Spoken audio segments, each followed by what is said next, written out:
अस्सलाम वालेकुम नाज़रीन, प्रोग्राम बिहाइंड द न्यूज़ सां गॾु मां जो मेज़बान मेराज हबीब। प्रोग्राम जी शुरुआत में पाण ज़िक्र कंदासीं ताज़ो ई उस्तादनि जी भर्तियुनि बाबति थियल टेस्ट जे हवाले सां। ताज़ो ई सिंध हुकूमत पारां सिंध में 46,000 जे लॻभॻि उस्तादनि जे ख़ाली पयल PST ऐं JST जी जायुनि लाइ 2013 खां पोइ भर्तियूं करण जो फ़ैसिलो कयो वियो हो, जंहिं लाइ मुल्क में साख रखंदड़ इदारे IBA खां टेस्ट वठाइण जो फ़ैसिलो कयो वियो, जंहिं लाइ UC सतह ते भर्तियुनि लाइ पॉलिसी तरतीब ॾिनी वई ऐं B.Ed जे शर्त खे ख़तमु करे टेस्ट वठण जो फ़ैसिलो कयो वियो हो।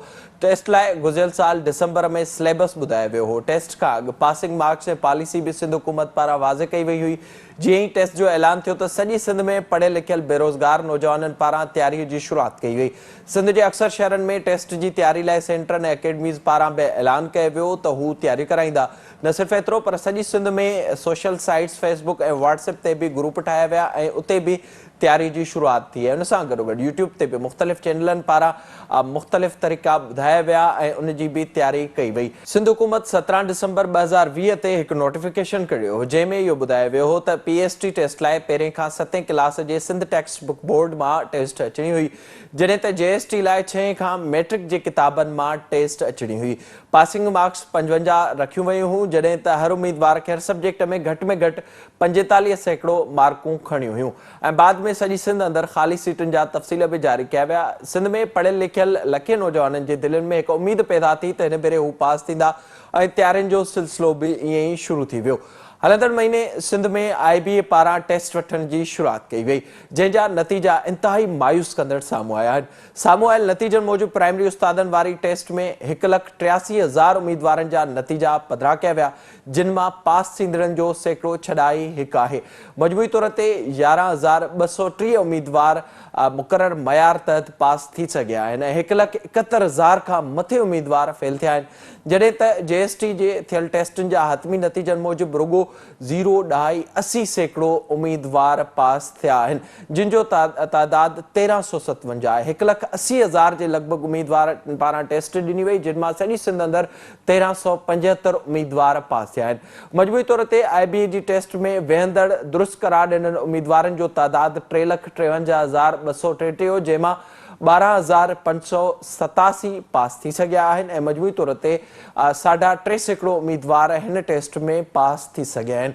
जेके नतीजा साम्हूं आया आहिनि उहे इंतिहाई मायूस कंदड़ आहिनि। इन सॼे मामले ते हिन वक़्त ताईं कंफ्यूजन वाज़ तौर ते नज़र अचे थी। न सिर्फ़ु कंफ्यूजन शागिर्दनि में नज़र अचे थी पर सिंध हुकूमत में बि कंफ्यूजन नज़र अचे पई। तालीम खातो बि हिन ते वाज़ नज़र नथो अचे, जॾहिं त टेस्ट समेत भर्तियुनि जे मयार ते तोड़े सिंध में तालीमी सूरत हाल ते बि सवाल उथनि था। जेका टेस्ट IBA पारां वरिती वई उहा इंतिहाई ॾुखी हुई, पर उन टेस्ट में हिकु बि सवाल सिलेबस खां ॿाहिरि जो न हो। इहो मौक़िफ़ आहे IBA जो, जॾहिं त शागिर्दनि पारां इहो चयो पियो वञे त केतिरा ई अहिड़ा सवाल हुआ जेके सिलेबस खां बि ॿाहिरि हुआ। पास थियण जी पॉलिसी ते बि मायूसी नज़र अचे थी। केतिरा ई शागिर्द अहिड़ा आहिनि जिन पारां टेस्ट में पासिंग मार्कूं खयूं वियूं आहिनि पर कंहिं हिकु सब्जेक्ट में 45% मार्कूं न आहिनि खणी सघिया। उन सां गॾोगॾु माज़ी में वरितल टेस्टुनि में हुकूमत पारां B.Ed जो शर्त रखियो वियो, जंहिंखे हिन भेरे ख़तमु कयो वियो, जॾहिं त 46,000 उस्ताद हिन वक़्तु सिंध में घुर्बल आहिनि, जॾहिं त पास सिर्फ़ु 12,587 थिया आहिनि। वधीक ख़ाली पयल जायुनि खे कीअं भरियो वेंदो? सिंध हुकूमत हिन मामले ते क्लियर नज़र नथी अचे। छा पासिंग मार्क्स ते नज़रसानी कई वेंदी या ख़ाली पयल सीटुनि जे हिसाब सां फ़ैसिलो कयो वेंदो या सिंध हुकूमत हिकु भेरो ॿीहर ख़ाली पयल जायुनि ते टेस्ट वठंदी? इहे सभु सवाल आहिनि जेके जीअं जो तीअं मौजूदु आहिनि, जॾहिं त उन सां गॾोगॾु सिंध TV न्यूज़ खे मिलियल ज़रियनि वटां मालूम थियो आहे त सिंध हुकूमत घटि मार्कुनि ते पास करण जो बि सोचे थी, जंहिंजो हतमी फ़ैसिलो ईंदड़ काबीना जे इजलास में थींदो, जंहिं लाइ सिंध जे काबीना मेंबरनि ते दॿाउ पिणु आहे ऐं इन मामले ते सॼी सिंध में शागिर्दनि पारां मुख़्तलिफ़ वक़्तनि ते एहतिजाज बि करण जो सिलसिलो शुरू थी चुको आहे। हिन मामले ते तोड़े जो IBA पारां वरितल टेस्ट ते बि केतिरा ई सवाल उथनि था त साॻिए ई वक़्त ते हिन वक़्त ताईं तालीम खातो बि क्लियर नज़र नथो अचे। ज़रियनि वटां इहो बि मालूम थियो आहे त अॼु कुझु अहम मुलाक़ातूं थियूं आहिनि, कुझु अहम मीटिंगूं थियूं आहिनि। उन में इहो सोचियो पियो वञे ऐं इन जो बाज़ाब्ता तौर ते फ़ैसिलो ईंदड़ काबीना जे इजलास में थींदो त छा टेस्टूं हिकु भेरो ॿीहर वरितियूं वञनि ऐं कुझु महीननि खां पोइ वरितियूं वञनि या पासिंग मार्क्स खे घटायो वञे। ऐं ख़ासि तौर ते इन मामले ते बि बहस थियो आहे त 45% वारो जेको शर्त आहे उनखे ख़तमु कयो वञे। इन सॼे मामले ते पाण प्रोग्राम में ॻाल्हाईंदासीं। अचो त सभ खां पहिरियां ॿुधूं सूबा सूबाई तालीम वारो वज़ीर इन मामले ते छा थो चवे, अचो त ॾिसूं। सरदार शाह जी ॻाल्हि ॿोल अवां ॿुधी, ईअं ई तालीम खातो हिन वक़्त बि कंफ्यूजन जो शिकार नज़र अचे पियो। जेका पॉलिसी रखी वई आहे उन ते केतिरा ई सवाल उथनि पिया, तालीमी निज़ाम ते केतिरा ई सवाल उथनि पिया, ऐं जंहिं इदारे पारां ही टेस्ट वरिता विया उन ते केतिरा ई सवाल उथनि पिया। हिन वक़्त ताईं सूबाई हुकूमत इहो तय नाहे करे सघी त मार्कुनि में का रिलैक्सेशन ॾियणी आहे, ॿीहर टेस्ट कराइणी आहे, या उन सां गॾु गॾु यूसी वाइज़ जिते जेतिरी ज़रूरत आहे उन्हनि कैंडिडेट्स खे पास करे ऐं उते उन्हनि खे मुक़ररु करिणो आहे, या हिकु भेरो ॿीहर इन मामले में बि कोशिशि थी आहे त कंहिं न कंहिं तरीक़े सां सियासी भर्तियूं कयूं वञनि ऐं उन जूं ख़बरूं बि अचनि पियूं। इन सॼे मामले ते पाण प्रोग्राम में ॻाल्हाईंदासीं। असांखे हिन वक़्तु फ़ोन लाइन ते जॉइन कयो आहे सीनियर तजनिगार आहिनि, तालीमी माहिर आहिनि, इज़हार सुमरू साहब। साईं अस्सलाम वालेकुम। साईं वालेकुम अस्सलाम। इज़हार साहब वॾी महिरबानी अवां जी प्रोग्राम में जॉइन करण जे लाइ। ॿुधाइजो ज़ाहिरा जेको हिन वक़्तु मामिलो साम्हूं अचे पियो, जेको रेशो पासिंग असांजे साम्हूं आहे ऐं जहिड़े तरीक़े सां सोशल मीडिया ते जेके शागिर्द आहिनि उन्हनि जो एहतजाज साम्हूं अचे पियो, सूबाई हुकूमत हिन वक़्त ताईं इन मामले ते क्लियर नज़र न पई अचे, अवां कीअं पिया ॾिसो सॼी सूरत हाल खे? छा इहो सम्झिजे त हाणे तालीमी मयार अहिड़ो नाहे रहियो या ठाहियो अहिड़ो वियो हो जंहिं ते जेके शागिर्द आहिनि उहे पूरा न लही सघिया? इन जो को हिकिड़ो जवाब नथो थी सघे। मिसाल त पाण रुगो तालीमी निज़ाम खे हिन जो ज़िम्मेवार करार ॾियूं, छाकाणि त हिकिड़ो त जेको टेस्ट वरितो वियो आहे हुनजे हवाले सां काफ़ी एतिराज़ ऐं काफ़ी सवाल साम्हूं अची रहिया आहिनि। हुनजी जेका आंसर की साम्हूं आई आहे उन खां पोइ इहा ॻाल्हि बि साम्हूं आई आहे त केतिरनि ई सवालनि जी की में ई ग़लतियूं आहिनि, यानी कि जवाब जेके आहिनि हुन में दुरुस्त न आहिनि। नतीजे में जेकॾहिं कंहिं कैंडिडेट मिसाल तौरु दुरुस्त जवाबु ॾिनो बि हूंदो त जीअं त की में ई आंसर ग़लति लिखियलु आहे त उहो पोइ दुरुस्त सवाल दुरुस्त जवाबु बि दुरुस्त एक्सेप्ट न थींदो। त हिकिड़ो त इहो मामिलो आहे, यानी कि मयार ते बि सवाल उथिया आहिनि। हिन ते तहक़ीक़ थियणु घुरिजे। असां को नतीजो नथा ॾियूं, पर हिन ते तहक़ीक़ थियणु घुरिजे त हिन जेको पेपर सेट कयो वियो उन जा क्राइटेरिया कहिड़ा रखिया विया। जीअं आम तासुर इहो बि आहे त हिकु त हिक ई वक़्त ते केतिरा ई सब्जेक्ट शामिल कया विया, ऐं आम जॾहिं कमीशन जो बि इम्तिहान कंहिं मख़सूस सब्जेक्ट जो या पोस्ट जो थींदो आहे त उन सां जुड़ियल उन पोस्ट सां जुड़ियल सब्जेक्ट जे ई हवाले सां टेस्ट थींदो आहे। ऐं उन खां अलावा जेको हुनजो टाइम स्पान आहे, तव्हां ॾिसो त 13 खां 10 ताईं जा किताब तव्हांखे पढ़णा आहिनि, तयारी करणी आहे, उन खां पोइ हुनजो इम्तिहान ॾियणो आहे। त इहे ॿई ॻाल्हियूं ख़ुदि बि सवालिया आहिनि, सवालिया निशान आहिनि। हिन ते इहो सुवाल बि उथारे पियो वञे त इहो पेपर IBA सेट कयो हो या तालीम खाते सेट कयो हो, ऐं जंहिं बि सेट कयो हो त उनजे नज़र में इन क़िस्म जो पेपर सेट करण खां पोइ कहिड़ा मक़सद हुआ, कहिड़ा नतीजा उन्हनि हासिल करण पे चाहिया, ऐं छा ही जेको कुझु साम्हूं आयो आहे या जेके ही नतीजा साम्हूं आया आहिनि इन सां जेको हिकिड़ो सिध जी ओवरऑल तालीमी सूरत जे हवाले सां नाकारी तासुर जुड़ियो आहे, इन जी ज़िम्मेवारी कंहिं ते अचे थी। त इन क़िस्म जा ही सॼा मामला हिन वक़्तु पूरी सोसाइटी में डिस्कस में आहिनि। ऐं डेफिनेटली जेकॾहिं कैंडिडेट जी परफॉर्मेंस बहितर न रही आहे त उन सां गॾोगॾु ख़ुदि जेको टेस्ट जो तरीक़ेकार ऐं टेस्ट पेपर जो मयार ऐं ॿिया मामला आहिनि उहे बि सवालिया निशान आहिनि। तंहिं करे हिकिड़ो त इन मामले खे ॾिसण जी ज़रूरत आहे, ऐं ॻाल्हि रुगो इहा न आहे त कुझु परसेंटेज घटि करे ऐं कुझु वधीक नौजवाननि खे हिन में शामिलु कयो वञे। ॻाल्हि इहा बि आहे त जेकॾहिं तव्हां इम्तिहान जो तरीक़ेकार ई अहिड़ो रखंदव जंहिंसां हक़ीक़ी माना में उस्ताद जी सिलेक्शन थियण में मदद न मिले त पोइ हिन सॼी एक्सरसाइज़ जो मक़सदु आख़िर छा आहे? मुंहिंजो नुक़्ते नज़र बिल्कुलु हिन मामले में वाज़े आहे त जीअं सॼी दुनिया में तालीम जे शोबे में यानी कि उस्ताद जी मुक़ररी लाइ जेके तरीक़ेकार ऐं जेके प्रैक्टिसिस मौजूदु आहिनि उनमें सभ खां पहिरियों त उनखे उन शोबे जे लाइ पाण खे अहल साबित करणो आहे, यानी कि उनखे को अहिड़ो प्रोग्राम का अहिड़ी डिग्री हासिल करणी आहे जेका हुनखे एलिजिबल बणाए त फर्दर हू को इम्तिहान ॾेई या कंहिं ॿिए प्रोसेस मां गुज़री उस्ताद बणिजे। हिते सूरत हाल बिल्कुलु हुनजी उबतड़ आहे। एसी ताईं जो 2018 में जीअं तालीमी डिग्री जी कंडीशन शामिल कई वई हुई त BEd MAd वारो मामिलो बि हुन में इंक्लूडेड हो, पर हिते सूरत हाल हुनजी उबतड़ आहे। ऐं हिते हिन भेरे सिर्फ़ु सिंपल BA जे बुनियाद ते इहा सिलेक्शन कई पई वञे। हाणे हिते हिकिड़ो सुवाल इहो बि उथे थो त पाण वटि जेका BA जी डिग्री हासिल कई वञे थी ख़ासि तौर ते प्राइवेट साइड तां, यानी कि जेके रेगुलर क्लासिस नथा वठनि, उन्हनि जी जेको डिग्री आहे उनजो मयार ऐं सॼो मामिलो बि ख़ुदि बि हिकिड़ो सवालिया निशान रहियो आहे। तंहिंजे करे इन पर्सपेक्टिव खे ज़हन में रखंदे पाण ॾिसूं था त हीअ जेका सॼी एक्सरसाइज़ थी आहे उनजे नतीजे में हिकु तरफ़ नौजवान तमामु घणा मायूस आहिनि। उहे नौजवान जिन मिसाल हिकिड़ी कैटेगरी में सिंधी उर्दू जी या कंहिं ॿिए सब्जेक्ट जी कैटेगरी में अगरि घटि मार्कूं खयूं आहिनि त ॿिए पासे तमामु घणियूं मार्कूं खयूं आहिनि, तमामु सुठियूं मार्कूं खयूं आहिनि, मिसाल साइंस में या अंग्रेज़ी में। त थियण त इहो घुरिबो हो त सिंध में हिन वक़्तु ख़ुदि तालीम वारे वज़ीर जो चवणु आहे त साइंस ऐं मैथ्स जा टीचर घटि आहिनि। त थियण त ईअं घुरिबो हो त जिन सब्जेक्ट्स में खोट आहे उन्हनि खे वधीक अहमियत ॾियणु घुरिबी हुई ऐं उन्हनि में जेके ॿार वधीक पास मार्कूं खणंदा उन्हनि खे इहा अपॉर्चुनिटी ॾिनी वञे हा त उहे अॻिते अचनि ऐं अची उहो खाल पूरो कनि जेको ऑलरेडी असांजे स्कूलनि जी सूरत हाल में आहे। पर हिते हीउ जेको टेस्ट जो सॼो माहौल जोड़ियो वियो, जंहिं अंदाज़ में ख़ुदि टेस्ट कंडक्ट थियो, उनजे हवाले सां बि सवाल आहिनि। त इन्हनि सभिनी सवालनि खे नज़र में रखंदे अलाए छो ईअं महसूसु थिए थो त हीअ जेके टेस्ट वरिता विया इन में ख़ुदि हुकूमत जे पॉलिसियुनि जे करे बि काफ़ी कंफ्यूजन पैदा थिया आहिनि। तंहिंजे करे हाणे उन्हनि खे दुरुस्त करण जी ज़िम्मेवारी बि हुकूमत जी आहे। ज़ाहिरी तौर ते पर इज़हार साहब जे ॿिए पासे खां सूरत हाल ते नज़र विझिजे जेका हिन वक़्तु ज़ाहिरा शयूं नज़र अचनि थियूं, गुज़िरियल साल सिलेबस बाबति ॿुधायो वियो हो, पासिंग मार्कुनि बाबति ॿुधायो वियो हुयो ऐं असां ॾिठोसीं त भरपूर नमूने सां तयारी बि हली पई ऐं मां ज़ाती तौर ते केतिरा ई अहिड़ा शागिर्द हुआ, उन्हनि सां मुंहिंजी ॻाल्हि ॿोल थी आहे जेके कमीशन जे इम्तिहाननि में वेठा आहिनि ऐं उहा सुठी क्रेडिबिलिटी रखनि था, केतिरियूं टेस्टूं पास कयूं आहिनि, पर हिते किथे न किथे उहे धक खाई विया आहिनि। इहो पासो बि नज़र अचे पियो।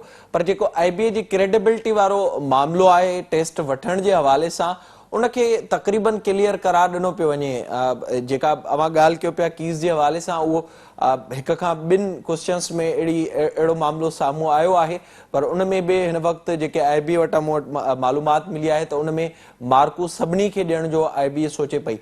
त ज़ाहिरी तौर ते अवां ॿुधाइजो त हीउ जेको निज़ाम जुड़ियल आहे, जीअं अवां ज़िक्र कयो BA जे हवाले सां, ईअं ई सिंध में हिन वक़्तु केतिरनि ई ज़िलनि में असांखे नज़र ईंदो आहे त 9th मैट्रिक खां वठी फर्स्ट ईयर इंटर ताईं जेके शागिर्द आहिनि उहे कॉपी करे पास थियनि था ऐं अॻिते बि सिलसिलो ईअं ई हुजे थो, डिग्रियूं मौजूदु हुजनि थियूं हज़ारें लखे शागिर्दनि वटि।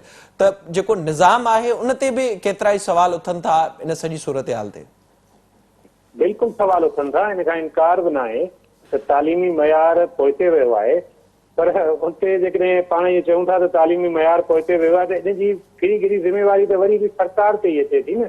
ऐं गुज़िरियल 13 सालनि खां हिक ई पार्टी जी सिंध में हुकूमत आहे त ईअं खणी सम्झिजे त पोयां जेके 3-4 वज़ीर हिन खाते जा पाण हुन खां वधीक आया आहिनि उन्हनि ते बि ज़िम्मेवारी लागू थिए थी ऐं ओवरऑल हिन हुकूमत ते ऐं हिन पार्टीअ ते बि ज़िम्मेवारी लागू थिए थी त उहे बि हिन सवाल जो जवाबु ॾियनि त सिंध जी तालीम पोइते छो वई आहे। ऐं साॻिए वक़्त ते अफ़सोस समाज मजमूई तौर ते बि इन जो कंहिं हद ताईं ज़िम्मेवार आहे, छाकाणि त असां तालीम ऐं मेरिट जे हवाले सां बिल्कुलु असांजो माशरो हिकिड़े बहिरान जी सूरत हाल में आहे। ऐं हीउ जेको रद्दमल अवां ॾिसो पिया न, ॻाल्हि IBA जे क्रेडिबिलिटी जी बि न आहे। अफकोर्स हीउ हिकिड़ो सिंध जो मयारी इदारो आहे ऐं दिलचस्प ॻाल्हि इहा आहे त ख़ुदि IBA बि जेको मुंहिंजो नुक़्तो आहे हिन सॼी सूरत हाल में, त उस्ताद जी सिलेक्शन जीअं दुनिया बाक़ी में थिए थी उहो तरीक़ो छो नथो अख़्तियार कयो वञे। तव्हां पहिरें मरहले में ख़ुदि जेके ही तालीम जी डिग्री हासिल कनि था, यानी कि उस्ताद थियण जी डिग्री हासिल कनि था, उन्हनि जो राइट बणिजे थो त उन्हनि खे टीचर कयो वञे। जॾहिं त हिते हिकिड़ी जनरल अपॉर्चुनिटी ॾिनी थी वञे ऐं पोइ सभु अप्लाई कनि था, इहो लॉजिक सम्झ में नथो अचे। बाक़ी दुनिया में इहो न थींदो आहे। जीअं मिसाली तौर ते तव्हां ॿियनि शोबनि में बि वठो त कमीशन फर्ज़ कयो डॉक्टर जी कमीशन थिए थी, डॉक्टर जी पोस्टूं अचनि थियूं मुख़्तलिफ़ जॻहनि ते, त उहा जेका कमीशन आहे, जीअं ही IBA जो टेस्ट खे फर्ज़ कयो त इहो हिकिड़ी कमीशन आहे, पर इन खां अॻु में हिकिड़ी रिक्वायरमेंट आहे न उन कमीशन में वेहण जी या उन इम्तिहान में वेहण जी, उहा पूरी छो न कई वई आहे। मिसाल डॉक्टर इंटाइटल हूंदो आहे त डॉक्टरी जी पोस्ट लाइ किथे बि जेकॾहिं को कमीशन में पोस्टूं अचनि थियूं त उहो अप्लाई करे सघे थो। को MA पास माण्हू डॉक्टरी जी पोस्ट लाइ अप्लाई नथो करे सघे। हिते सूरत हाल ईअं न आहे।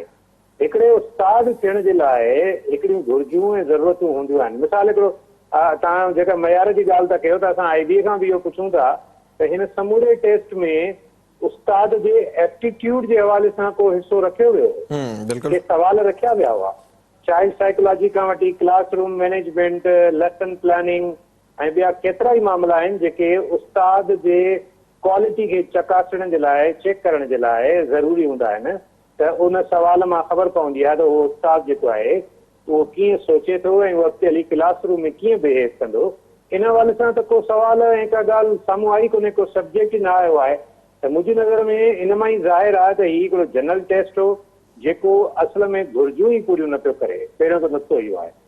इन सां गॾोगॾु जेके कुझु फैक्ट्स साम्हूं आया आहिनि उहे ओवरऑल असांजे तालीमी सूरताल जे ट्रेंड्स खे बि वाज़े कनि था। मिसाल मैथमेटिक्स में चवनि था त अञा ऑफिशियली अनाउंस कंदा, पर जेके ख़बरूं अचनि पियूं मीडिया में त मैथ्स में ऐं सिंधी में, उर्दू में काफ़ी जाइनि ते ॿारनि जेके कैंडिडेट्स घटि मार्कूं खयूं आहिनि। त इहा जेका सूरताल किथे वरी कंप्यूटर जे हवाले सां चयो पियो वञे त हुन में बि घटि मार्कूं कयूं आहिनि। इहे यकीनी तौर ते अहिड़ा सवाल आहिनि जिन जा तालीम खाते खे बि जवाब ॾियणु घुरिजनि, समाज खे बि सोचणु घुरिजे हीअ सॼी सूरताल हिते कीअं पहुती आहे ऐं हाणे इन मां अॻिते कीअं वधिणो आहे। ज़ाहिर आहे उहो इज़हार साहब बिल्कुलु तालीमी जेका सूरत हाल आहे, सूबाई हुकूमत आहे, उन ते त सिधा सवाल उथनि था। जॾहिं गुज़िरियल भेरे सरदार शाह साहब बि मौजूदु हुआ त हुन वक़्तु इन्हनि फरमायो त असां वटि हज़ारें उस्ताद अहिड़ा आहिनि जेके ट्रेनिंग जे लाइक़ बि न आहिनि ऐं जेके मुख़्तलिफ़ इंटरनेशनल इदारनि जूं तोड़े जो रिपोर्ट्स साम्हूं अचनि पियूं ऐं कोरोना वायरस खां पोइ त अञा बहितर सूरत हाल इंतिहाई ख़राब नज़र अचे पई तालीमी निज़ाम जे हवाले सां। आख़िर में क्विकली ॿुधाइजो जेके अॼु जूं ख़बरूं आहिनि, जेके ॿ टे शयूं साम्हूं आयूं आहिनि, ज़ाहिर आहे उनजो बाज़ाब्ता फ़ैसिलो कैबिनेट में थियणो आहे। ॿीहर टेस्ट वठण जो बि सिंध हुकूमत सोचे पई ऐं मार्कूं घटाइण जो बि सिंध हुकूमत सोचे पई। यूसी वाइज़ जिते ज़रूरतूं आहिनि, अगरि उते वधीक कंहिं मार्कूं खयूं आहिनि त उन्हनि खे पास करण जो बि सिंध हुकूमत सोचे पई। अवां कीअं पिया ॾिसो त हाणे कहिड़े पासे ॾे घटि में घटि वञणु घुरिजे हिन सूरत हाल में, छो त कंफ्यूजन सिंध हुकूमत जी हिन वक़्तु वधंदी पई वञे ऐं ॾींहों ॾींहुं उहो हुन में वाध नज़र अचे पई। इवन कैबिनेट में जेके शामिल मेंबर आहिनि उन्हनि ते बि दबाव वधे पियो ऐं उहे तालीम खाते खे चवनि पिया त मार्कुनि जे हवाले सां कुझु रिलैक्सेशन कई वञे। हाणे ॾिसो, हिन में फ़ैसिलो कहिड़े बुनियाद ते करणो आहे? फ़ैसिलो रुॻो इन बुनियाद ते करणो आहे त हुकूमत ते दबाव आहे, उनजे पंहिंजी पार्टी जे अंदरां चूंडियल मेंबरनि वटां या कैंडिडेट्स वटां या ओवरऑल सोसाइटी मां। जेकर त सरकार रुॻो इहो बुनियाद साम्हूं रखी ऐं फ़ैसिला करे थी त पोइ त नतीजे में क्वालिटी कंप्रोमाइज़। ऐं ॿियो जेको ऑप्शन डिस्कस में आयो आहे त डिसंबर में ॿीहर टेस्ट वरितो वञे, उनजे हवाले सां बि हिकिड़ा सवाल आहिनि त ज़रूरु टेस्ट बि उहो ई इदारो वठंदो, पेपर बि उहो ई गजी सजी तयारु कंदा, त पोइ उनजा जेकॾहिं नतीजा बि साॻा आया त पोइ छा थींदो? इन क़िस्म जा या मिसाली तौरु जेके बेरोज़गार ऑलरेडी नौजवान परेशान आहिनि, वरी उन्हनि खां फार्मनि जा पैसा वरिता वेंदा ऐं सॼा मामला कया वेंदा, त उन्हनि जे लाइ इहा हिकु वधीक परेशानी बि हूंदी, जॾहिं त हिकिड़ी अनसर्टिनिटी बि ओवरऑल क्रिएट थी आहे। तंहिंजे करे ऑफकोर्स फ़ैसिलो त सरकार कंदी, पर आउं सम्झां थो त उहो फ़ैसिलो मेरिट ऐं मयार खे साम्हूं रखी कयो वञे, छाकाणि त मेरिट जो लफ़्ज़ जॾहिं मूं इस्तेमालु कयो उनजो हिकिड़ो पस मंज़र आहे। असां वटि कमीशन जा जेके इम्तिहान सिंध पब्लिक सर्विस कमीशन जा थींदा रहिया आहिनि, उन्हनि में नेपोटिज़म जी ॻाल्हि थींदी रही आहे त भई फैमिलीज़ खे, मिटनि माइटनि खे, दोस्तनि यारनि खे, वाक़ुफ़ माण्हुनि खे एडजस्ट कयो वियो आहे। त अहिड़े ई तरीक़े सां हिकिड़ो जनरल सोसाइटी में हिकिड़ो इहो फियर फैक्टर खणी सम्झो, अनसर्टिनिटी सम्झो, इनसिक्योरिटी सम्झो आहे त छा ही सॼो प्रोसेस जेको 46,000 कैंडिडेट्स जी सिलेक्शन लाइ शुरू कयो वियो हो ऐं जंहिंजे 3 हिसे जेतिरा बि कैंडिडेट न थी सघिया आहिनि, उनखां पोइ बाक़ी जेके हज़ारें ख़ाली पोस्टूं आहिनि, इन्हनि खे कहिड़े बुनियाद ते भरियो वेंदो? छो त असुल सवाल हाणे बीहे इहो थियो। ऐं सिंध जो जेको बेरोज़गार नौजवान आहे मेरा साहब, उहो गुज़िरियल काफ़ी सालनि खां लगातार जेको हुन सां नाइंसाफ़ी पई थिए मेरिट जे हवाले सां, उनखां पोइ हू ॾाढो कॉन्शियस आहे ऐं हू इन्हनि नौकिरियुनि जे हवाले सां बाक़ाइदे हुनजी निगरानी ऐं चौकीदारी करे रहियो आहे, समूरो समाज जी निगरानी करे रहियो आहे ऐं चौकीदारी करे रहियो आहे। तंहिं करे सरकार खे जेको बि फ़ैसिलो करणो आहे उन में इहा ॻाल्हि ज़हन में रखणी पवंदी त जेकॾहिं को बि अहिड़ो तरीक़ो अख़्तियार कयो वियो जेको सियासी हवाले सां को फ़ैसिलो हुजे, जंहिंजा सियासी माइलेज हिन हुकूमत खे को फ़ाइदो थिए, पर असुल मेरिट पोइते रहिजी वञे त उन सूरत में नेचुरली सोसाइटी हुनजो रिएक्शन ॾींदी। पर जेकॾहिं सरकार हिकिड़ो बैलेंस डिसीजन करे थी त नतीजे में असांजे स्कूलनि खे उस्ताद मिलंदा, बेरोज़गार नौजवाननि खे नौकरियूं मिलंदियूं ऐं मामिलो कंहिं बहितर नतीजे ॾांहुं वेंदो। वॾी महिरबानी अवां जी इज़हार सुमरो साहब प्रोग्राम में वक़्तु ॾियण जे लाइ। ज़ाहिरी तौर ते इहा अफ़सोसनाक मामिलो आहे ऐं मायूस कंदड़ ख़बर आहे त 3% जे लॻभॻि जेके शागिर्द आहिनि उहे पास थिया आहिनि ऐं 46,000 वैकेंसीज़ मां सिर्फ़ु 12,587 जेके शागिर्द आहिनि उन्हनि पारां टेस्ट पास कयो वियो आहे। JST में त 1% ताईं बि शागिर्द न आहिनि पहुची सघिया। तालीम खातो हिन वक़्त ताईं कंफ्यूजन जो शिकार नज़र अचे पियो। जेको मयार मुक़ररु कयो वियो हो उन ते बि सवाल उथनि था। टेस्ट वठंदड़ इदारे जे हवाले सां बि केतिरियूं शयूं साम्हूं अचनि पियूं, उन में बि जेको वाज़िब मौक़ुफ़ आहे उहो नज़र न पियो अचे। ज़ाहिरी तौर ते इन ते सिंध हुकूमत खे इहो सोचणो पवंदो त कहिड़े तरीक़े सां मेरिट जे बुनियाद ते ख़ासि तौर ते तालीमी इदारनि में ही भर्तियूं करणियूं आहिनि, उन लाइ कहिड़ी पॉलिसी जोड़ी थी वञे। हिन करे पाण प्रोग्राम में ज़िक्र कंदासीं अफ़गानिस्तान जी सूरत हाल जा। वक़्तु ब्रेक जो असां सां गॾु हुजो।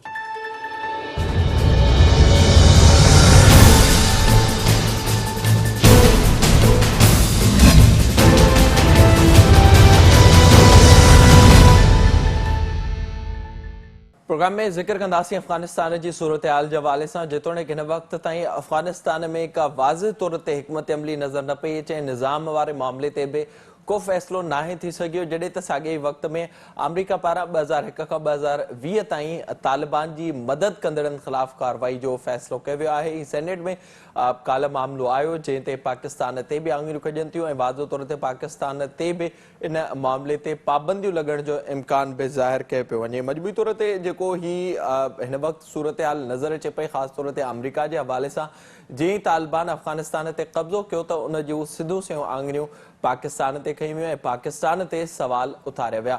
सॼे मामले ते पाण प्रोग्राम में ॻाल्हाईंदासीं। असांखे हिन वक़्तु वीडियो लिंक ज़रिए जॉइन कयो आहे अफ़गान मामलनि जा माहिर आहिनि सीनियर सहाफ़ी ऐं तजज़ियानिगार ताहिर खान साहब। ताहिर साहब अस्सलाम वालेकुम। ताहिर साहब बहुत शुक्रिया आपका प्रोग्राम में वक्त देने के लिए। बताइएगा, ज़ाहिर अफ़गानिस्तान की जो सूरत हाल हमें इस वक्त तक नज़र आ रही है, हम देख रहे हैं कि निज़ाम के हवाले से भी कोई चीज़ वाज़ेह नहीं है इस वक्त तक, और उसके अलावा ये भी चीज़ें सामने आ रही हैं कि जो माजी की सख्तियाँ थी वो भी आहिस्ता आहिस्ता अफ़गानिस्तान में बहाल होना शुरू हो चुकी हैं। आपके पास क्या इत्तलात हैं? बहुत शुक्रिया आपका। मेरी नज़र में तालिबान का जो एक इक़दामात का सिलसिला है या दुनिया के जो उनसे मुतालबात है या तजावीज़ है, उनकी तरफ उनका उतना मुअस्सर और वो इक़दामात नहीं आ रहे हैं। इस वजह से मेरे ख़्याल में मुश्किलात में इजाफ़ा होगा, न सिर्फ बाहर दुनिया से, बैरूनी दुनिया से तालिबान के ताल्लुकात की बुनियाद पे, और ये जो आपने जिक्र भी किया कि जो अमरीकी सेनेट में जो एक करारदाद पेश की गई है, उसमें करारदाद को आप अगर पढ़ लें तो उसमें बड़ी सख्त बातें हैं और तालिबान पे इल्ज़ामात भी हैं। तालिबान के लिए उसमें अगर ये मंजूर होता है तो, और 22 सेनेटरों ने पेश किया है, एक बड़ा इम्तिहान भी है तालिबान के लिए भी, फिर पाकिस्तान का, जिस तरह आपने कहा भी, पाकिस्तान के लिए भी एक बड़ा चैलेंज है, क्योंकि पाकिस्तान का अब रद्द-ए-अमल भी आ गया है। लेकिन मेरे ख्याल में तालिबान अगर इसकी तवक्को करते हैं कि लोग, दुनिया उनको तस्लीम करे, तो ज़रूर कोई ना कोई इक़दाम तो उनको उठाने पड़ेंगे। दुनिया के साथ अगर चलना है, क्योंकि अफ़गानिस्तान की हालत किसी और मुल्क की तरह नहीं है। अफ़गानिस्तान में लड़ाई हुई, तालिबान फिर उसी फ़ौजी लिहाज से वो काबुल चले गए हैं, अब उनका कंट्रोल है, वहाँ पर निज़ाम पुराना ख़त्म हुआ है। तो अब अगर यही सूरत हाल है तो दुनिया तालिबान से, अगर तालिबान दुनिया से चाहती है तो फिर दुनिया का भी उनसे मुतालबा है। अभी तक तालिबान ने ना तो इंक्लूसिव गवर्नमेंट का, जामे हुकूमत का, वसीउल बुनियाद का है, जो भी आप उसको नाम दे, वो मुतालबा तस्लीम नहीं किया। ख़वातीन के यूनिवर्सिटियाँ, कॉलेज, स्कूल अभी तक बंद है। जो सरकारी इदारे हैं उसमें ख़वातीन को अभी तक मतलब एक काम करने के लिए दोबारा उनको इजाज़त नहीं मिली है। और कुछ और वाक़या जिस तरह आपने जिक्र भी किया, तशवीश बढ़ रही है, और अभी अमरीकी ड्रोन की बातें हो रही है कि ड्रोन वहाँ पे होते हैं। और जब मैं भी काबुल में था तो तालिबान ने उस वक्त भी, अब तो तालिबान ने तस्लीम किया है कि ड्रोन वहाँ पर परवाज़ें करते, उस वक्त भी तालिबान को तशवीश थी। और मेरे ख्याल में ड्रोन हमलों से उनकी, तालिबान के कुछ लीडरों की जो मैं देख रहा हूँ, उनकी वो जो क्या नाम मूवमेंट है, वो बड़ी महदूद हो गई है। तो एक मुश्किल मरहला तालिबान के लिए पैदा हो रहा है, लेकिन अब देखना है कि वो किस तरह इन हालात से वो निकलते हैं। अच्छा ताहिर साहब, इसमें थोड़ा सा ये आगाह कीजिएगा, ज़ाहिर है जब तालिबान अफ़गानिस्तान आए तो उस वक्त जिस तरह की बातें हो रही थी اور اب یہ توقع کی جا رہی تھی کہ طالبان اب خارجہ پالیسی کو بھی جانتے ہیں اور دوسرے ممالک سے وہ تعلقات بھی اچھے رکھنا چاہتے ہیں، اور وہ چاہتے ہیں کہ سب ان کو تسلیم کریں، جیسے ماضی میں ان کو ان مشکلات کا سامنا تھا تو وہ نہ ہو اتنا۔ تو پھر اب کیا وجہ آپ کو نظر آ رہی ہے؟ طالبان کے اندر جو ایک سینٹیمنٹ موجود ہے، جو مائنڈ سیٹ موجود ہے، وہ ان چیزوں کی اجازت نہیں دے رہا، یا پھر آپ سمجھتے ہیں کہ اس معاملے پر سنجیدگی پہلے بھی نہیں تھی اور اب بھی نہیں ہے؟ جو خاص طور پر انکلوسیو گورنمنٹ کی بات ہو رہی ہے، عورتوں کے حقوق کی بات ہو رہی ہے، ہیومن رائٹس وائلیشن کی بات ہو رہی ہے، اس حوالے سے میرے خیال میں یہ بات میں کبھی کبھی کرتا بھی ہوں کہ طالبان کے حوالے سے جب کوئی ڈیبیٹ ہوتی ہے، بحث ہوتی ہے، تو طالبان کی پالیسیز کو، طالبان کے ذہنیت کو، طالبان کے اپروچ کو، ان کی سوچ کو، ان کی فکر کو وہ سمجھنا چاہیے۔ اس میں کوئی فرق نہیں آیا، اس میں کوئی تبدیلی نہیں ہے۔ اور اب دیکھیں نا، جو ایک سیاسی دفتر ہے، سیاسی دفتر کے بیانات آپ دیکھیں ماضی میں، وہ جو بیانات تھے، مثلا مجھے یاد ہے کہ بار بار طالبان یہ کہا کرتے تھے کہ ہم اقتدار پہ ہم وہ نہیں کرنا چاہتے، مناپلی نہیں چاہتے، یہ ان کے الفاظ تھے، اور بار بار وہ کہتے تھے، وہاں قطر میں بھی کہتے تھے، اور جب ان کی لیڈرشپ کہیں ماسکو جاتی تھی یا تہران یا چین، تو وہاں بھی ان کے بیانات اور ریکارڈ پہ موجود ہے۔ تو وہ جو ایک بیان تھا، اب صورتحال بالکل ان سے مختلف ہے۔ اب مسئلہ کیا ہے کہ اب یہاں پہ جو لیڈرشپ ہے وہ چونکہ ملا عمر کے پرانے لوگ ہیں، ملا حسن ہے، یا جو ان کے وزراء ہیں، یا جو نائب دو ان کے ہیں، وہ ایک میں کہوں گا اگر تو ایک سخت مزاج کے لوگ ہیں، اور پالیسیاں ظاہر بات ہے۔ دوسرا شورا ہے، اور ایک اور بھی ایک طالبان کے لیے امتحان ہے کہ ان کے امیر کا ابھی تک کوئی بھی مطلب ہے کہ وہ باہر نہیں آ رہے، ان کی کوئی پالیسی اناؤنس نہیں ہو رہی، تو تھوڑی سی وہ طالبان کو جو وعدے، یہ جو بل پیش ہوا ہے، اسی میں تو یہی ہے کہ طالبان نے جو وعدے کیے اس میں صرف ایک پورا کیا ہے، اور وہ ہے کہ بلکہ یہ جو ابھی ڈیبیٹ ہو رہی تھی اس سے 2 دن پہلے، اس میں اعلیٰ جو امریکی فوجی تھے، اور انہوں نے کہا کہ طالبان نے صرف ایک وعدہ پورا کیا ہے کہ جو امریکی انخلا تھا فوجیوں پہ حملے نہ کرنے کا، اور وہ نہیں ہوئے۔ باقی تو امریکہ بھی دعویٰ کرتا ہے کہ وہ طالبان کی کوئی وہ نہیں پورا کر رہے۔ طالبان کا امریکیوں پہ وہ الزامات ہے کہ وہ ڈرون ان کے پروازیں ہو رہی ہے، اور امریکہ پہ انہیں الزام لگا رہے۔ یہ جو تلخی بڑھ رہی ہے نا امریکہ اور طالبان کا، یہ بھی ٹھیک نہیں ہے، یہ ان کے لیے بھی ٹھیک نہیں ہے، افغانستان کے لیے بھی ٹھیک نہیں ہے۔ اور لیکن یہ ہے کہ طالبان نے اگر وعدے کیے ہیں تو وہ مجبور ہے کہ وہ پورا کریں، خواہ وہ دوحہ معاہدہ ہو یا ویسے زبانی ہو یا ان کے اعلانات ہو۔ تو یہ آپ کی بات سے میں اتفاق کرتا ہوں کہ غیر سنجیدہ تو میں نہیں کہوں گا، لیکن ان کا جو وہ ہے، وہ دنیا جو پہلے کہتی تھی کہ شاید وہ ان کو توقع تھی کہ طالبان میں تبدیلی ہے، تو تبدیلی اس طرح نہیں ہے جس طرح کی دنیا وہ چاہتی تھی۔ لیکن اب مجھے نہیں پتا کہ طالبان کیوں یونیورسٹیاں، سرکاری جو خواتین یونیورسٹی، جو عام یونیورسٹیاں، اس میں خواتین کو کیوں جانے نہیں دے رہے، پابندیاں کیوں لگائی ہے ابھی تک اس پہ کہ خواتین جائیں اپنا کام دوبارہ شروع کریں؟ تو بہرحال یہ مائنس میں جا رہا ہے طالبان کا، اور پھر پاکستان کے لیے مشکل ہوگا۔ پاکستان کی پالیسی اچھی ہے کہ آپ طالبان کو انگیج کریں، اور روس اور چین کے خصوصی نمائندوں کو بھی پاکستان لے گیا کابل، اور وہاں مذاکرات بھی ہوئے۔ لیکن جو میری معلومات ہے اس میں روس نے بھی طالبان سے کہا تھا کہ آپ مغرب سے، آپ امریکہ سے کلیش نہ کرے، اس سے ٹکر نہ لے، اور ان کے ساتھ نرمی تھوڑی سی دکھائے، کیونکہ اس کے بغیر تو آپ نہیں چل سکتے۔ دنیا کے ساتھ اگر آپ نے چلنا ہے تو پھر تو ایران بھی ہمارے سامنے ہے، ایران میں بھی تو اتنی پابندیاں نہیں ہے، وہاں بھی تو لوگ کام کرتے ہیں، اسلامی ممالک میں اکثریت میں خواتین کام بھی کرتی ہے سب۔ تو بہرحال اب دیکھنا ہے کہ طالبان اس مشکل سے نکلتے ہیں یا وہی پرانی والی پالیسیوں کو اپنا کر کے چلتے ہیں۔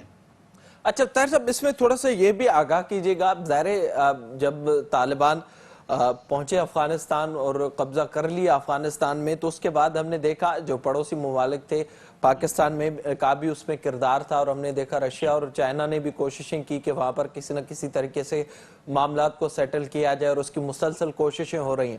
پر جو یہ دوسرا فیز ہمیں اس وقت نظر آ رہا ہے جس میں پالیسی میں کوئی تبدیلی اس طرح سے نظر نہیں آ رہی اور سختیاں بڑھتی جا رہی ہیں، تو آپ کو نہیں لگتا کہ آگے چل کر یہ ممالک بھی پیچھے ہو جائیں گے؟ اور اس وقت کسی حد تک یہ محسوس بھی ہو رہا ہے۔ عام سوال ہے آپ کا، اور یہی ہونے کا بہت امکان ہے۔ آپ دیکھیں نا، مجھے یاد ہے روس نے اعلان کیا تھا کہ وہ اگر ان کی وہ اناگوریشن ہوتی ہے یعنی حکومت سازی ہوتی ہے، اعلان ہوتا ہے، حلف برداری ہوتی ہے، تو وہ جائیں گے. بعد میں تو پروگرام نہیں ہوا، لیکن پروگرام کے التواء سے پہلے روس نے کہا کہ وہ اب نہیں جائیں گے، کیوں؟ محسوس کیا کہ جو ان کے مطالبات تھے یا جو خواہشات تھی یا جو ان کی توقع تھی وہ نہیں ہوا. امریکہ میں سینٹ میں جو بل پیش ہوا ہے پاکستان کے لیے بڑی مشکلات، اگر وہ پاس ہوتا ہے تو مشکلات میں اضافہ ہوگا. اور یہ جو امریکہ کی ناراضگی تھوڑی سی پاکستان سے ہے کہ صدر جو بائیڈن پاکستان کو فون نہیں کرتا، پاکستانی گلے شکوے کر رہے ہیں، تو اس کا مطلب ہے کہ امریکہ تھوڑا سا ناراض تو پاکستان سے ہے. اب یہ آپ نے بالکل ٹھیک کہا، اگر طالبان یہ جو بار بار کہا جا رہا ہے کہ یونائٹڈ نیشن کی رپورٹ میں امریکہ نے بھی دوبارہ کہا کہ القاعدہ وہاں پر 2 سال میں 1.5 سال میں دوبارہ وہاں پر ایکٹیو ہو جائے گا، پاکستان کو تشویش بالکل بڑھ رہی ہے TTP کے حوالے سے. ابھی تک طالبان نے ایسا کوئی وہ نہیں کیا کہ جس سے پاکستان کو اطمینان ہو. تو یہ بالکل آپ نے درست کہا کہ اگر صورتحال یہ والی ہو جو موجودہ ہو، کیونکہ امریکہ نے امداد روکی ہے، امداد نہیں، امریکہ نے افغانستان کا پیسہ روکا ہے، امداد $3 ارب وہ بالکل بھی نہیں دیں گے اگر یہی صورتحال رہی جو پہلے ان کا وعدہ تھا، جو 20 سے سائن ہوا تھا 2014 میں، اس کے مطابق وہ نہیں دیں گے. تو اب اگر یہ والی صورتحال ہوگی، آپ کو اقتصادی بھی مشکلات ہو اور ڈرون بھی وہاں پر ہو رہے اور ڈرون سے آپ کی ایکٹیویٹیز بھی وہ محدود ہو گئی ہے، تو یہ جو ممالک کا پہلے توقعات تھی یہ بالکل پیچھے ہٹ جائیں گے. اور آپ دیکھیں نا، ایک تو پاکستان کے بار بار بیانات آتے رہے، وہ بھی اب 3-4 دنوں سے بیانات کا سلسلہ پاکستانی لیڈروں کا بھی تھوڑا سا رک گیا ہے. اور سنٹرل ایشیا میں بھی اب کوئی نہیں آ رہا. چین اور روس کا ابھی آپ حالیہ دنوں میں دیکھیں میں نے کوئی بیان نہیں پڑھا. ادھر سے امریکیوں کا موڈ بڑا جارحانہ سامنے نظر آ رہا ہے. تو اللہ تو نہ کرے کہ یہ صورتحال کوئی مزید خراب ہو، لیکن میرے خیال میں کچھ اب میں اچھا نہیں دیکھتا افغانستان کے طالبان کی حکومت کا مستقبل. طاہر صاحب تھوڑا سا اس پر بھی روشنی ڈالیے گا. ظاہر ہے آپ اس پوری صورتحال کو گزشتہ کتنے عرصے سے دیکھ رہے ہیں. اگر دیکھا جائے 80 کے دہائی سے پاکستان نے مجاہدین کے ساتھ مل کر جو کچھ وہاں پر جس طرح سے مدد کی، اس کے بعد ہم نے دیکھا طالبان کا بھی سلسلہ، بعد میں ظاہر مشرف اور جارج بش میں جو معاہدہ ہوا اس کے بعد ایک دوسرا فیز بھی ہمیں نظر آیا. پھر ہم نے دیکھا کہ گزشتہ کچھ سالوں میں مزید جو معاملات تھے وہ بہتری کی طرف گئے.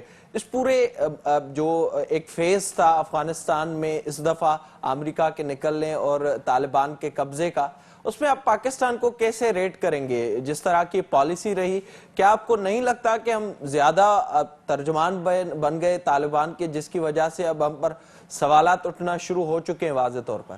بالکل ٹھیک کہا آپ نے.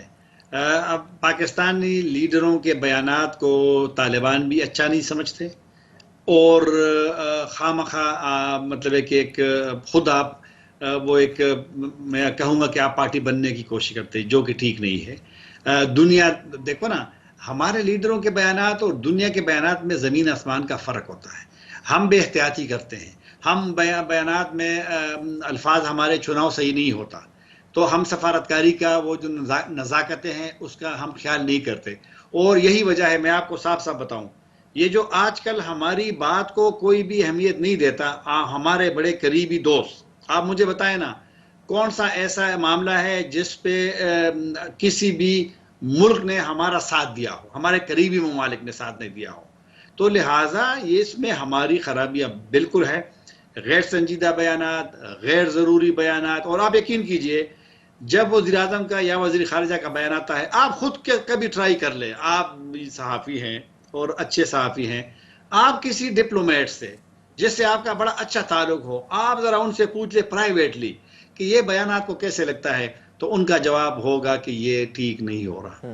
یہ لہٰذا ہمارے لیڈرشپ کو سمجھنا پڑے گا کہ اگر اسی طرح چلتا ہے لوگ ہمیں سنجیدہ نہیں سمجھیں گے. آپ نے کبھی ایران کے وزیر خارجہ کا بیان افغانستان کے حوالے سے اس طرح دیکھا ہے؟ نہیں.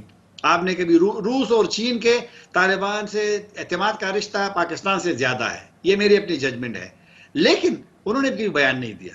وہ انگیج والی بات بالکل آپ نے صحیح کہا کہ پہلے تو بڑے تیز تھے روس اور چین، اور یہ اب وہ بھی خاموش ہو گئے ہیں. لہٰذا بیانات میں احتیاط کرنی چاہیے. افغانستان کو افغانوں پہ چھوڑ دے. طالبان نے اگر ڈائلاگ کیا امریکہ سے تو وہ کچھ کر لیں گے، اگر نہیں کریں گے تو نقصان ان کا ہوگا. ہمیں بالکل یہ صحیح ہے کہ انگیج والی بات آپ ضرور کریں، کیونکہ افغانستان کو اگر دنیا نظر انداز کرے گی تو افغانستان میں جو بحران ہوگا، اصل میں ہم براہ راست متاثر ہونے والے ممالک میں ہیں. تو لہٰذا میں کہوں گا کہ احتیاط کرنی چاہیے، زیادہ بیانات سے گریز کرنا چاہیے. جب طالبان بھی اس پہ وہ خوش نہیں ہوتے، جب طالبان سے پرائیویٹلی ہم پوچھتے ہیں ان کو بھی بڑا افسوس ہوتا ہے کہ جب پاکستان اسی طرح امپریشن دیتا ہے کہ پاکستان شاید ان کا کوئی ترجمان ہو. طاہر صاحب اس پر تھوڑا سا یہ بتائیے گا کوئکلی، جو ہم صورتحال اس وقت ہم دیکھ رہے ہیں افغانستان میں، ظاہر ہے اب جس طرح سے ہم نے ذکر کیا، چاہے وہ پڑوسی ممالک ہوں، امریکہ ہو یا اس سمیت جو دوسرے ممالک ہیں، وہ طالبان پر نہ صرف تنقید کر رہے ہیں پر ان کے خلاف سخت موقف اپنائے ہوئے ہیں، اور دوسری طرف جس طرح سے پاکستان کا رویہ رہا ہے تو اس سے طالبان کے ایکسپیکٹیشنز بھی بڑھ گئی ہیں، اور ہماری جو زمینی حقائق ہیں وہ اس طرف نہیں جا رہے کہ ہم ان کی کسی طرح بھی مدد کر سکیں، چاہے وہ معاشی ہو یا دوسرے معاملات میں ہو. تو اس پس منظر میں آپ کس طرح سے دیکھتے ہیں جو اس وقت پاکستان کو ٹی ٹی پی، القاعدہ اور دوسری جو تنظیمیں ہیں ان کا جو خدشے کا اظہار بار بار کیا جا رہا ہے، اب کتنا پاکستان متاثر ہو سکتا ہے خدا نخواستہ اگر ایسی صورتحال ہو تو؟ اب دیکھیں نا، یہ جب امریکی سینٹ میں قرارداد پیش ہوئی ہے تو اس میں تو دو ممالک کا یعنی دو فریقوں کو اشارہ ہے. فریقوں کو یا دو، ایک طالبان کے حوالے سے دوسرا پاکستان ہے. بلکہ ایک اور نقطہ میں پڑھ رہا تھا اسی بل کو، تو اس میں تو یہ بھی کہا گیا تھا کہ یہ بھی اس کا بھی جائزہ لیں گے کہ پاکستان کی پالیسیوں سے امریکہ اور انڈیا کے تعلقات یا ان کو کتنا نقصان پہنچنے کا اندیشہ ہے، یا کیا گیا پاکستان نے کیا. اب تو دنیا ہمیں، اور دیکھو نا، امریکہ اگر آپ کے حوالے سے کوئی فیصلہ کرتا ہے، میرا نہیں خیال کہ کوئی بھی ملک آپ کے ساتھ کھڑا ہوگا. روس اور چین جب تھے نا، روس اور چین کے نمائندے اسپیشل ابھی جو کابل میں ملا حسن سے ان کی ملاقات ہوئی ہے، تو مجھے ایک سورس نے بتایا جو اس میں موجود تھا کہ روس اور امریکہ نے ان کو روس اور چین نے ان کو، پاکستان خاموش تھا اس میں، زیادہ صادق صاحب نہیں بولے، اور وہ زیادہ کیوں، پاکستان نے خود ان کو موقع دیا. ان کا یہ خیال تھا کہ شاید روس اور چین کے بات کو طالبان مانیں گے. تو ان کو بھی نزاکتوں کا پتہ ہے، روس اور چین کو بھی، کہ طالبان اگر یہ پالیسی جاری رکھیں گے تو نہ صرف ان کے لیے، تو پاکستان بڑے مشکل میں ہے. اگر یہ قرارداد منظور ہوتی ہے تو میرے خیال میں ہمیں بہت نقصان کا خطرہ ہے. لہٰذا یہ وقت ہے کہ ہمیں بھی سوچنا پڑے. ایک تو پاکستان کی بدقسمتی کیا ہے کہ پارلیمنٹ سے کوئی چیز کی منظوری نہیں ہوتی، وہاں ڈیبیٹ نہیں ہوتی، پاکستانی لیڈرشپ کو حکومتیں ان کو اعتماد میں لیتی. ہمارا ایک موقف سامنے اجتماعی نظر نہیں آتا، اور نیشنل ایشو پہ بھی ہمارے اختلاف ہوتے ہیں تو لوگ اس لیے ہمارے بات کو سنجیدہ نہیں لیتے، اور ہمارے ساتھ ہمارے اتحادی بھی مشکل وقت میں کھڑے نہیں ہوتے. تو اب ہم نے دیکھنا ہے کہ واقعی ہم نے اسی طرح چلنا ہے یا دنیا کے ساتھ چلنا ہے. بہت شکریہ آپ کا طاہر خان صاحب پروگرام میں وقت دینے کے لیے. ان وقت افغانستان جی صورتحال جی ہکبرو بیر خطرناک تھی نظر اچے پئی. امریکہ جی یا کوشش ہے تو کہنے کے طریقے سے افغانستان میں طالبان جی حکومت ایک بیر بیر سخت پابندیوں ہوئی ون، سخت موقف واضح طور تے نظر اچے پو تو ان جا چھنڈا ان وقت سدھو سو پاکستان تے بھی پابند تھا. ان سے پروگرام جو وقت پانچ پجانے تے پہتو پانچ میزبان میرا جو بھی ڈیندا اجازت. اللہ بھائی.